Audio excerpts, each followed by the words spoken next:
Good evening and welcome to the second virtual Cabinet meeting undertaken by the London Borough of Hammersmith and Fulham. My name is Stephen Campbell. I'm the leader of the council. And can I begin by welcoming everybody who's just so you know who's in the Cabinet, ask everybody just to say here or hello when I call out the name. So I'll start with the Deputy Leader, Councillor Sue Fenimore. Are you here, Sue? I'm here, Sue. I am. Taking the mute off. Good evening, sorry. Okay, good. Larry Culhane, Cabinet Member for Children and Education. Good evening, all. Andrew Jones, Cabinet Member for the Economy. Hi. Councillor Worthley Harcourt, Cabinet Member for the Environment. Present, as we used to say at school. Councillor Matt Schmidt, Cabinet Member for Finance and Commercial Services. I'm here. Councillor Ben Coleman, Cabinet Member for Health and Adult Social Care. That's me. Councillor Lisa Homan, Cabinet Member for Housing. Hello, good evening.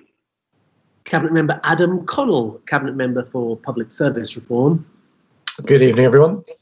And Councillor Stu Macmillan, Cabinet Member for Strategy. Hello. Hello. We've got Kim Smith, the Chief Executive, in attendance. We've got Rhiann Davis, the Borough Solicitor, in attendance. And we're privileged, deeply so, to have Tim Prager, the Chair of our Independent Parks Commission, also in attendance. Good evening, Tim. Good evening. Nice to be here. Thank you.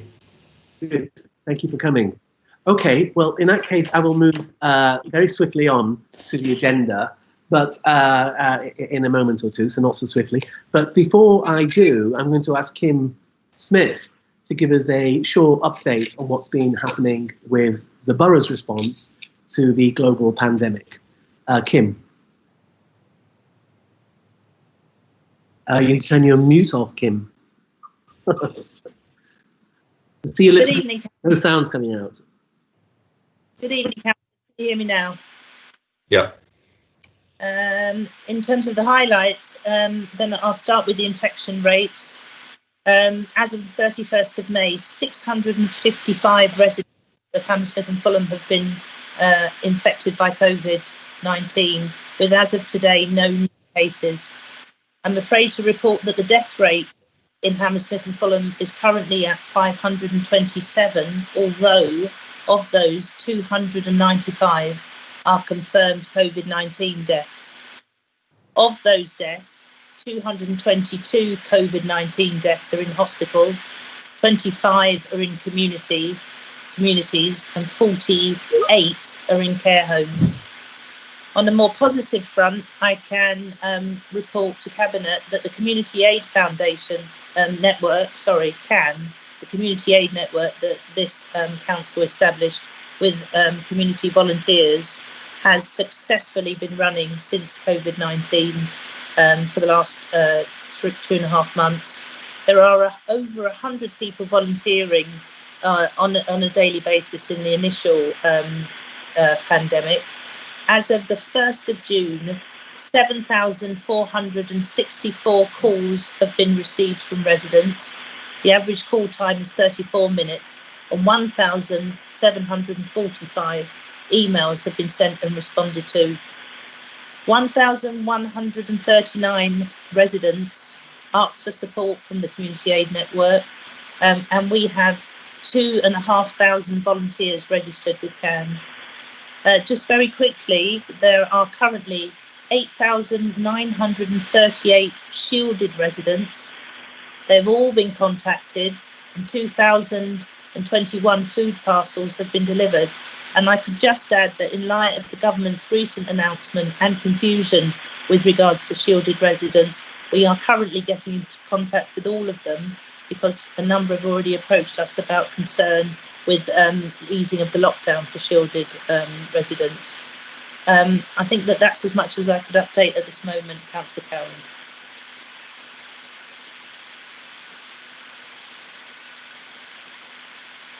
You're muted. Steve, you're on mute.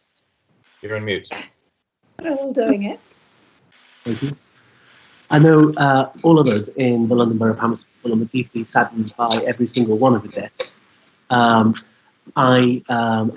send our love and sympathies to all the families grieving someone who they've lost.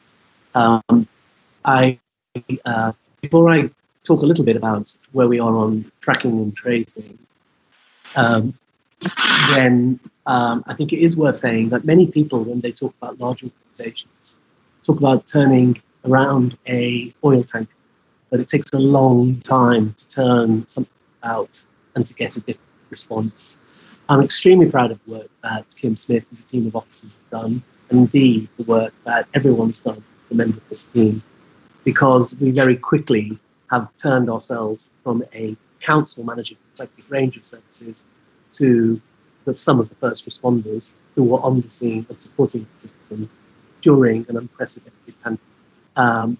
The figures Kim gives us should be cause for all of us to reflect, but I think we got a head start by being probably the first council in the country to move on to a civic emergency footing and therefore reorientate our whole operation with the biggest public health campaign we've ever seen in modern history, and indeed raising thousands of volunteers.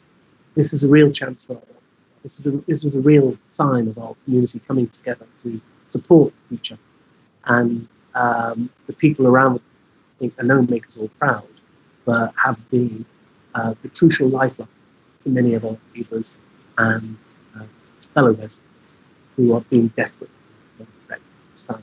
So thank you very much, Kim. I know from conversations with other council leaders of all political persuasions across London, there is a high degree of alarm about the government's approach to lifting the lockdown. We were particularly concerned over the weekend that they announced that all shielded, the most vulnerable people, could be let out of their homes without any guidance about the precautions they need to take. No guidance on testing, no guidance on wearing a mask, just no guidance. That's simply not good enough. And this council has been taking a review of what we can do to make sure there is some good, independent advice going to people who require it. The testing, which from the briefing I had a month ago, all relied, tracking and tracing, all relied on the government's application that would be on everyone's mobile.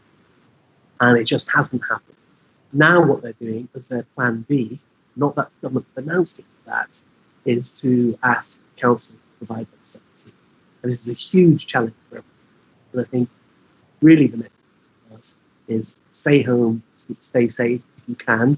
If you have to go out, socially distance. If you have to go out, wear a face mask because it protects others from you.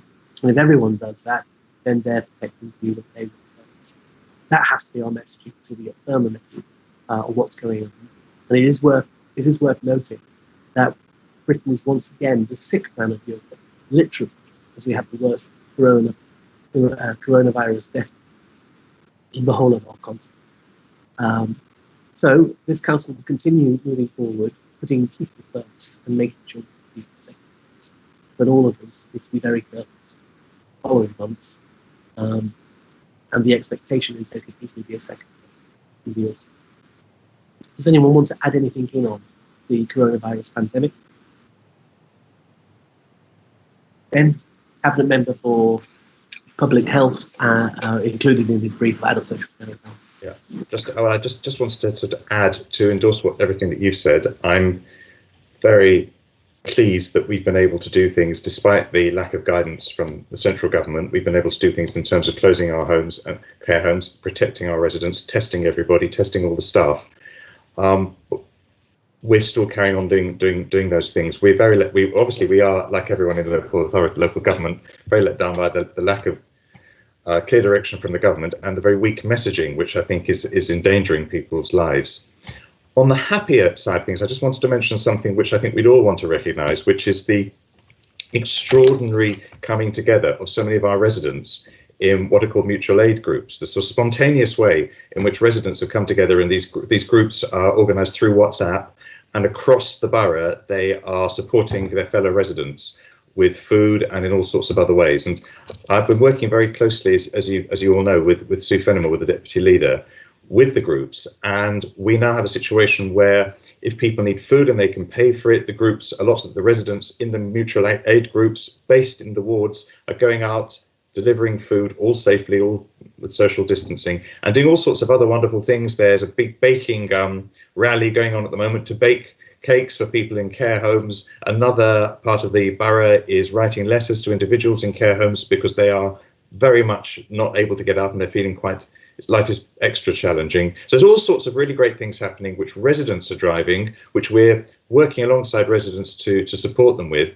And I think that's one of the very few happy stories so far that's come out of this for our borough, and a big opportunity for us and a challenge to think how we lock this in as part of the borough going forward once this crisis, which I hope it will eventually, dies down. Okay, thank you very much for that, Ben. And once again, we initiate our thanks to everyone involved in the mutual aid groups and Hamilton and CAM, the community aid network. Yeah. All right, thank you very much. I'll now move on to the agenda proper. And ask if the minutes of the Cabinet meeting held on the 11th of May 2020 are agreed. Are they agreed? Agreed. Agreed. Agreed. Thank you.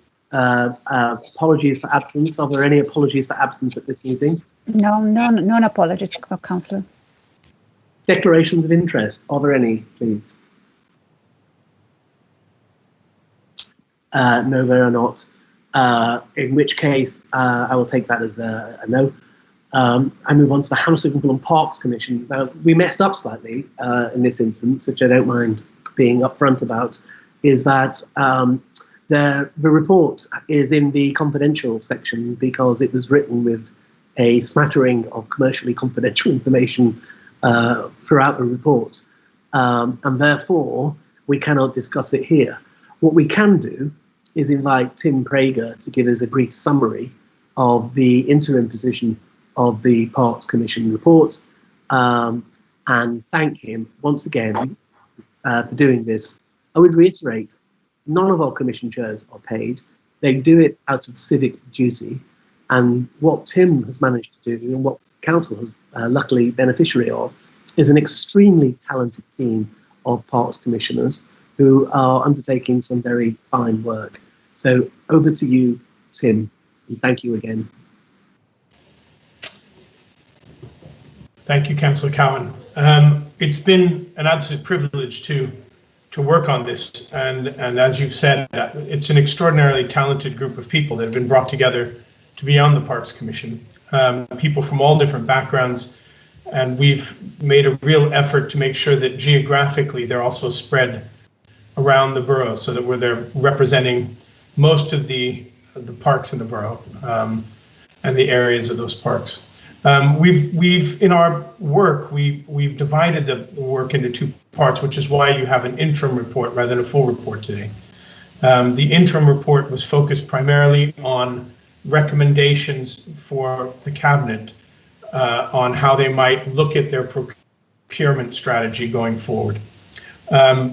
We, as a group, I think have found that the council has done some fantastic things with parks, and I think that many residents are very, very happy with the parks that they use. We found some areas we think the council might want to consider improving, and some areas in which we think that the Cabinet scrutiny will allow them to deliver better parks for residents and better value for the council.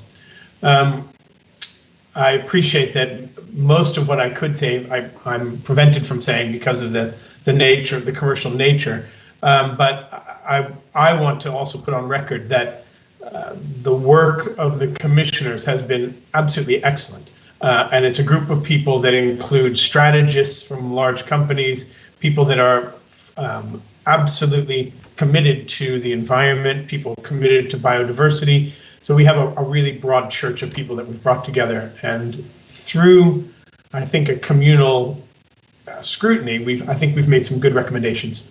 I'd also like to add, on behalf of every commissioner, that if any councillor, any Cabinet member would like to speak to a commissioner about the report or what we've said, how we've arrived at some of the conclusions we've arrived at, they are more than welcome to make themselves available as I am.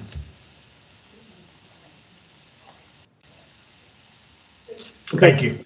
Thank you, Tim. Does anyone in the Cabinet have any questions for Mr. Prager?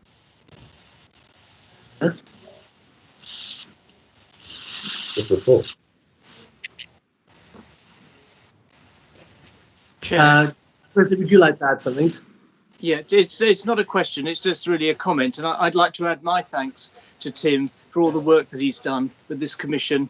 It's a very talented group of people, as has already been said, but they've done their work through incredibly difficult times, and to actually produce an interim report in the middle of this COVID-19 crisis, I think is something that is really amazing and is something to be commended. So thank you, Tim, thank you to all the commissioners, and we'll certainly be looking at all the recommendations that you've made. And I look forward, in fact, to the part 2 of the report, which is about the broader parks and open spaces strategy, which is due to come at some point. So while I'm thanking you for your work so far, I'm well aware that there's a lot more to come. So again, thanks for not just the time you spent just now, but for the time that you're likely to be spending in the future. Thank you, Councillor Harcourt. One thing I should add for the Cabinet is that in the second part of our work, we will be looking at democracy in the parks, how local residents are engaged. And we'll be looking at different models of funding for parks. There's been a lot of conversation, I think you will have seen in the papers recently, various foundations and groups offering up models for the parks, because across Britain, parks are under great stress in terms of how they're funded and financed.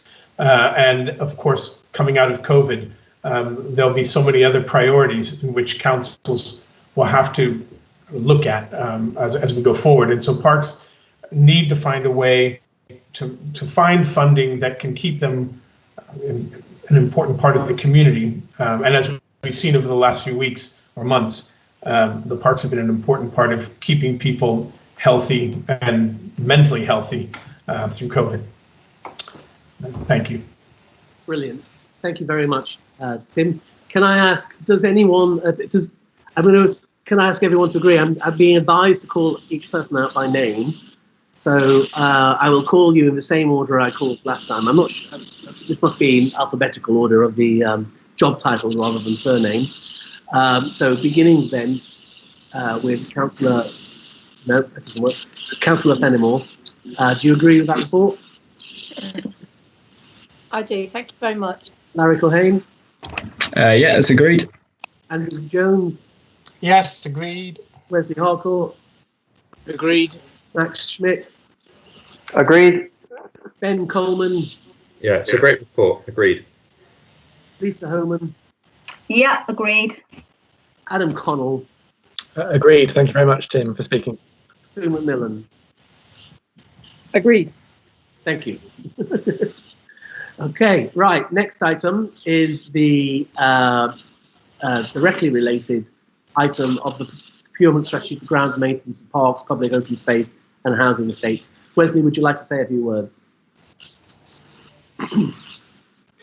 Thank you, Chair. This report basically follows on from the previous item, and this is looking at the actual strategy for the procurement of the grounds maintenance contract, which is due to end in, the current contract is due to end in April 2021. But part of this procurement strategy is recommending the extension of that contract for a further year to give us more time to make detailed preparations. Under the original contract with Ida Verde, the contract was due to end in 2021, but it was due to end, sorry, my fault, in 2022, but we brought it back a year to bring it in line with Kensington and Chelsea, who we were working with at the time. Now that that is no longer the case, we're looking at extending that to 2022. The report sets out the process that's being followed and its recommendations, and goes through the various options in terms of procurement. It also looks at setting out how the procurement will be done and sets out 4 lots: parks and open spaces, the grounds maintenance within housing, Wormwood Scrubs as a separate entity, and trees. And anybody who wishes to bid for this would be able to bid for all 4 or any number of the 4 lots within that. The whole procurement strategy, the timetable and everything else is set out in the document. If anybody has any queries, I'm happy to take them. Okay, any questions to Wesley Harcourt? Well, I haven't got a question, but I'd like to make a comment. Tim, do you have anything? Who said that? Me, Lisa. Lisa. I just wanted to add that I welcome the opportunity for our residents on our housing estates to be involved in how we take this strategy forward. And I know that they have already been talking quite a lot about it, and this will give us some further time, given that they're not currently meeting at the moment due to COVID. So it will give us some further time to work how the partnership with the green spaces on the estates will go forward. Right. Okay. All right. Thank you then, Lisa. In which case, anybody else?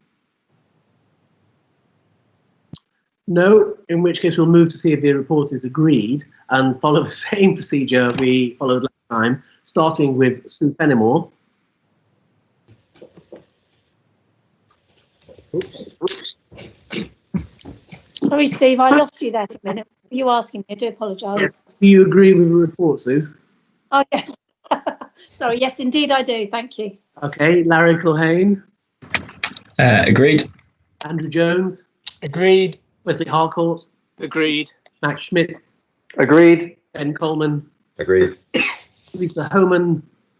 Agreed. Adam Connell. Agreed. Sue McMillan. Agreed. Yeah. Okay. Next item, number 6, a authority to award contract for managed service of temporary agency resources. This is Adam Connell's report. Councillor Connell, would you like to introduce it, please? Thank you very much. This is a report recommending the award of a 1 + 1 year contract to Pertemps Recruitment Partnership Limited for a managed services contract for temporary agency resources. It's a call off an existing contract framework. It delivers potential cost savings to the council of £45,000 over the current contract and provides continuity of service in terms of the council's ability to provide agency workers during the coronavirus crisis, and links strongly to our recovery programme. That's about all there is to say, really, unless there are any questions. Any questions? Okay, you ready? Yep. In which case I will move to asking whether you agree with the report, starting with Councillor Sue Fenimore. Oops. Sue Fenimore? Great. I'm struggling with bandwidth, so that's why I keep going off. Agreed. Thank you. Larry Culhane? That's agreed.